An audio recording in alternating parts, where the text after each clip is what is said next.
શનિવારે પણ માવઠું મુસીબત બનીને ત્રાટક્યું। એક તરફ પાકિસ્તાન પર ભારત એર સ્ટ્રાઇક કરી રહ્યું છે, બીજી તરફ મેઘરાજા ગુજરાતના ખેતરો પર સ્ટ્રાઇક કરી રહ્યા છે। તેના દ્રશ્યો પુરાવા છે।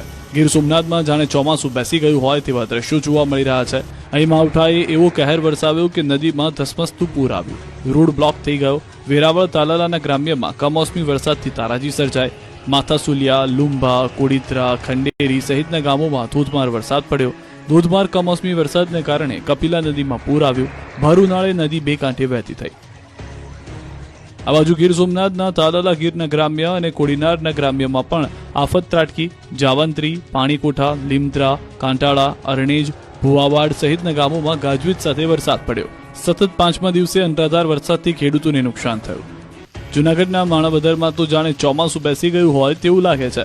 માણાવદરમાં 2 કલાકમાં 1.5 ઇંચથી વધુ વરસાદ ખાબકતા રોડ પર નદીઓ વહી। બપોર પડતા જ કમોસમી વરસાદ તૂટી પડ્યો। ધોધમાર વરસાદ પડતા લોકોને બફારા અને ગરમીથી છુટકારો મળ્યો। બાળકોને નહાવાની મજા માણી હતી, બીજી તરફ ખેડૂતોના જીવ અદ્ધર થઈ ગયા। આ બાજુ અમરેલીમાં પણ આફત ત્રાટકી। અમરેલીના ધારી ગીર પંથકમાં સતત 5મા દિવસે કમોસમી વરસાદ ખાબક્યો। ધારી, જર, મોરજર, છતડિયા, નવાગામ, ખીચા સહિતના ગામોમાં કમોસમી વરસાદ પડ્યો, જેથી કેસર કેરી, કઠોળ, બાજરી, તલ સહિતના પાકમાં નુકસાનીની ભીતિ છે।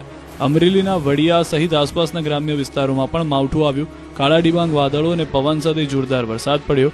વડિયા, મોરવાડા, બરવાડા, બાવળ, હનુમાન ખીજડીયા, સાથરી સહિતના ગામોમાં કમોસમી વરસાદથી ખેડૂતોના ખેતરોમાં પાકનો સોથ વળી ગયો। વરસાદને પગલે લોકોને ગરમીથી રાહત મળી।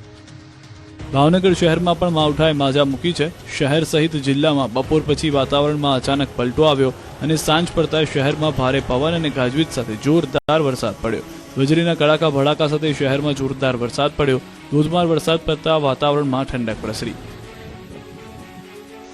જેતપુર શહેર અને ગ્રામ્ય વિસ્તારમાં ધોધમાર કમોસમી વરસાદ પડ્યો। જેતપુર શહેરમાં અને તાલુકાના ગ્રામ્ય વિસ્તારોમાં ભારે પવન સાથે વરસાદ પડ્યો। તાલુકાના વીરપુર, કાગવડ, પીઠડિયા, માંડલિકપુર સહિતના અનેક ગામોમાં વરસાદથી ખેડૂતોના મગફળી, તલ, મગ સહિતના પાક પર ખતરો મંડરાયો છે।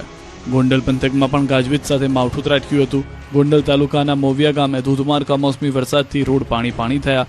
માત્ર 20 મિનિટમાં 1 ઇંચ કરતાં વધુ તોફાની વરસાદ પડતા ચોમાસા જેવો માહોલ જામ્યો હતો। તોફાની વરસાદને લઈને રસ્તાઓ પર નદી વહી।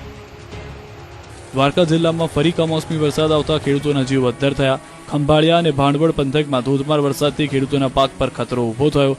માવઠાથી ઉનાળુ પાક લેતા ખેડૂતોની ચિંતામાં વધારો થયો। બીજી તરફ હવામાન વિભાગે આગામી 3 દિવસ વરસાદી માહોલ યથાવત રહેવાની આગાહી કરી। 3 દિવસ રાજ્યભરમાં ઝાપટા પડતા રહેશે, થંડરસ્ટોર્મ એક્ટિવિટી થશે, સાથે જ 7 દિવસમાં 3 થી 5 ડિગ્રી તાપમાન વધી જશે। તો ચોમાસાને લઈને સૌથી મોટા સમાચાર આવ્યા। 27 મે કેરળમાં બેસી શકે છે ચોમાસું। હવામાન વિભાગે જાહેર કરી ચોમાસાની તારીખ। અનુમાનમાં 4 દિવસ વધઘટ સંભવ।